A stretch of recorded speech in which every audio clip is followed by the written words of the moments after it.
choice but to embark on this perilous journey. Hello, I'm Harry Collett. And I'm Carmel Laniado, and we're going to be interviewing our co-stars on Fandango. What in the hootenanny is going on? You're going to interview us? Yeah. Yeah. How are you feeling about that? Good. Yeah, good. Okay. I've been waiting for this moment my whole life. Really? Who'd like to begin? I might as well crack on. This one's for Robert. Perfect. You've had such an iconic film career. What was it about this project that made you say, I need to be a part of this?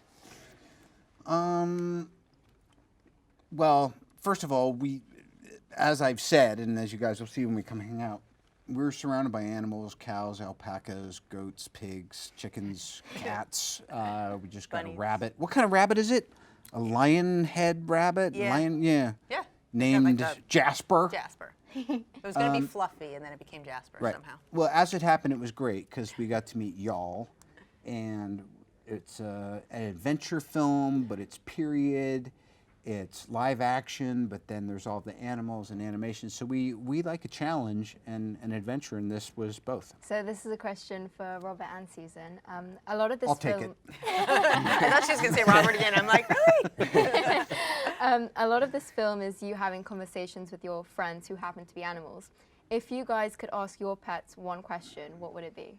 Oh, geez. I've got it. I would ask Monty, why did you wake Mrs. Downey up every morning at 5:30? And how can we fix this? I would do a side deal with him. So I would probably ask D'Artagnan, Dart, our other cat. Monty's brother. Yeah, I would be like, I just want to know if he's happy, because you cannot read that cat at all. He's a tough read. He's a tough read, and he seems really shy, but I actually think, like, in a street fight, he'd take down any other cat, but he seems like fluffy and nice and all that. So I just, it's a simple thing. You He's just a wanna know, sleeping dragon. Are you happy? I just want to make sure he's happy.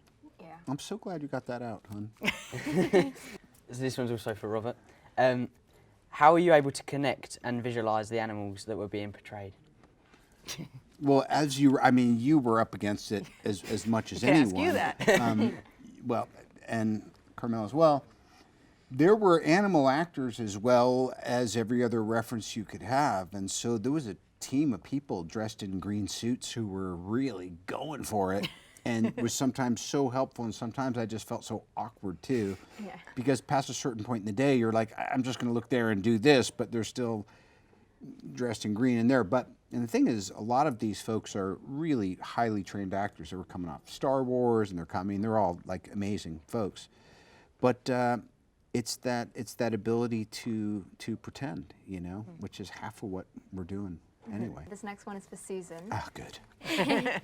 Which of the cast members surprised you the most with their portrayal of their voice and their character? Oh, that's a good question. Surprised me the most, I would say probably Rami, I would think. Because the other ones, I had such a clear idea of like why we cast them, and then they delivered always better than I could have even imagined. But like we wanted this feisty squirrel, so you get Craig Robinson, of course, and we want this duck with like a lot of energy and like kind of like you don't know what she's gonna say next, and a little goofy, and so Octavia nailed it. But with Chi-Chi, we love Rami. We're such big fans of his, and we knew we wanted to be working with him, and we knew that Chi-Chi and Dolittle had a special bond, and he adores Rami, so we were like, let's do that. But Rami as a gorilla, I didn't know what that was going to be. We cast against type. Like, yeah, yeah. So I think for that's probably the one that surprised me the most. That was a really good answer. I'm gonna give you a smooch for that one. Come here. Keep going. Doing so well. 5 for me now. So I've got another one for Robert. Oh, good. So you played Sherlock Holmes and now Dolittle. Yeah. What classic character would you like to portray next? Oh boy. I don't know. We were toying around with the idea of doing like a musical comedy about Sir Walter Raleigh, who was kind of a ne'er-do-well and all that stuff. I should probably take a break from Brits for a minute, just because it would seem like I've run out of moves. Yeah, I'll get back to you on that. Thank you. A well-articulated, I don't know. Yeah. And this next one's also for Robert. Oh, good. I'll pass it off. Since you didn't get to voice an animal in this film, what animal would you like to play if you got to decide? Right. God, that's really good. I would like to be a swarm of insects. Because that way I could make up for the fact that I didn't get to do a single animal voice on this, so I could do, thousands. Really what they would do is they would take my voice and they would just repeat it. I would be harmonizing with myself. It'd be like a chorus. Yeah. Why didn't you give me that opportunity, producer? Next time. Okay. Yeah. Next time. Another one for Robert. Yes. All right. What was it like teaming up with Tom Holland again? Pretty great. I mean, we love a bit of Tom, don't we? We do. Yeah. Did a great job with playing Jip, but also I think a lot of people are just comforted by the fact that they were hearing our voices again after the events in the Marvel Universe in the springtime. Like in case we don't have to be reminded that what happens on a movie screen isn't real. Although he did his British accent for our movie. Oh, that's right. Yeah, and there was talk of that. Originally he was going to do Cockney, then he was doing British, and then at the last minute, they're like, wait, should he do American? And we're like, no, let him. His Tom Holland accent was exceptional in this. That was too easy. Love it. So you guys are going to do a talk show now, aren't you? You're taking meetings cool. out here. That'd be cool. Yeah. You can talk to animals.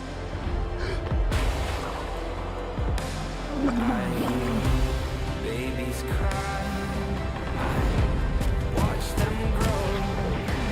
Then learn much more than I. It's okay to be scared. Michael. Yes. Since you didn't get to voice an animal for this film, if there was an animal you'd like to voice, which one would it be? Oh, I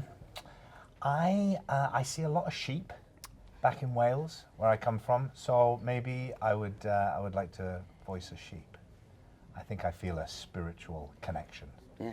And this is for John and Craig. How were you all able to connect with the animals you voiced in this film? And where did the inspiration for their voices come from? I slept in the park for 3 days and just kind of learned the ways of the squirrel. Yeah. Sounds pretty cool.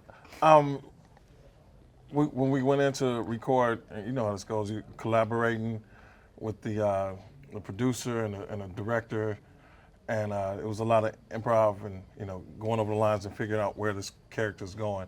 And we found out that Kevin was all about revenge, and so we based a lot of the humor there. Yoshi's a complicated dude.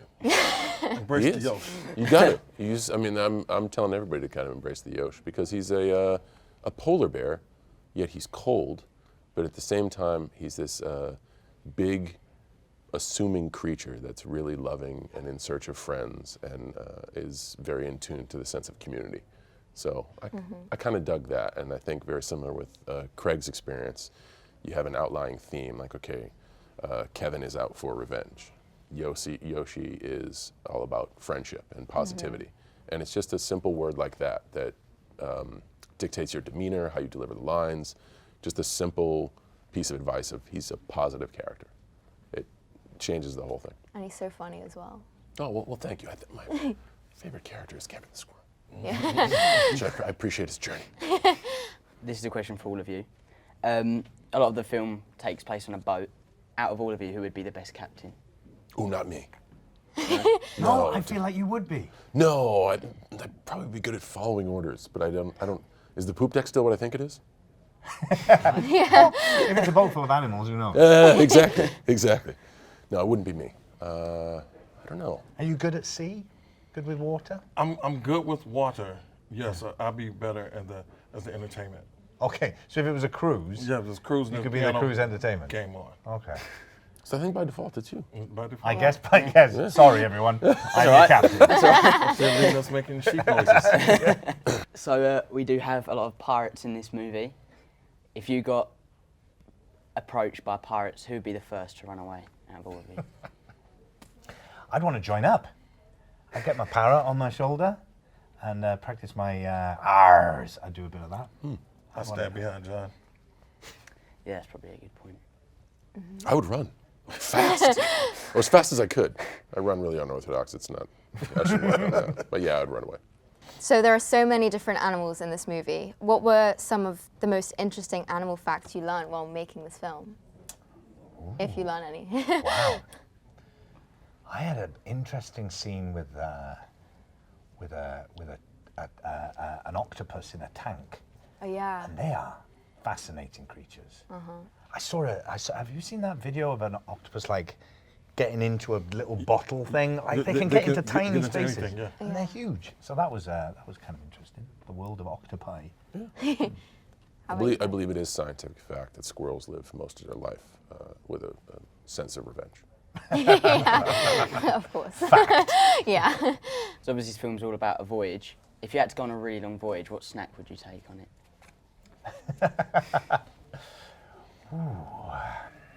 That's a good question. So many things going through my mind. What snack would you take? What snack? Well, if it was a long voyage, you'd have to have something that would take a long time to eat.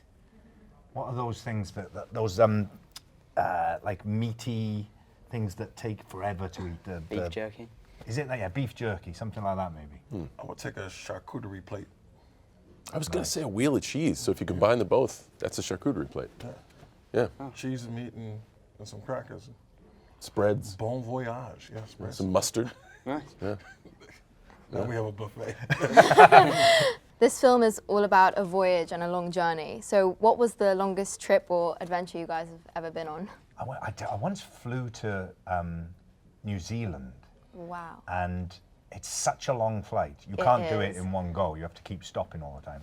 And I remember we had to stop at a few different airports, and because of the time difference, I watched the sun come up 3 times. Oh, that's actually... Which was kind of amazing. Yeah, that's really cool. It's like being in a sci-fi movie or Wow. something. So that was quite a long one. I just watched The Irishman. Well, you win. Shouldn't even give a story. Very good. Just a little long. Just a little long. Very good. I drove across country. Oh, wow. Yeah, a couple times. I drove both east and west. I drove from Los Angeles to Boston, and then from Boston to Florida, Boston to Miami. So those are fun. One of my favorite voyages, have you ever done the Coastal Starlight Tour, the train from LA all the way up the coast? No. It goes up to Seattle and then goes on into Canada, and it takes like a few days, and you can sleep on the train. Oh, that's amazing. That's a great voyage. I would highly recommend it. So thank you guys so much for thank you. doing this interview. Thank you. And go watch Dolittle. In cinemas January 17th. Yep. You should go see it.